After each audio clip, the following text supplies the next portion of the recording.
নমস্কার, আর ডিজি চ্যানেলের পক্ষ থেকে আমি এসেছি আজকের পরীক্ষা নিরীক্ষার ব্যাপারে কথা বলছি। এটা যদি দেখতে পাচ্ছেন এক ধরনের একটা গাছ, কিন্তু এখানে গায়ে যে কাটাগুলো আছে, এর গায়ে কিন্তু প্রচণ্ড অসংখ্য কাটা আছে।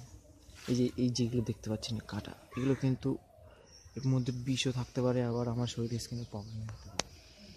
এই এক ধরনের একটা ফুল হয়ে যায়, আর এটাকে ফল বলা যায়। এটা কিন্তু এর মধ্যে দেখি আমি কি করা যায়, এটা ছিঁড়ে এই যে এর মধ্যে একটা লাল লাল অংশ হয়তো আমি পাবো, দেখতে পারি। আমি টেস্ট করে এটাকে কি এদিকে আসুন, কাম এই যে এর ভেতরে যেটা এই যে এক ধরনের অংশ, এটা কিন্তু খাওয়া যেতে পারে। এই যে এটা কষ্ট লাগছে। কখনো শশা খেয়েছেন? শশার যে একটা কাঁচা কাঁচা ধরনের গন্ধটা বেরোয়, সেই গন্ধটা এখান থেকে বেরোচ্ছে।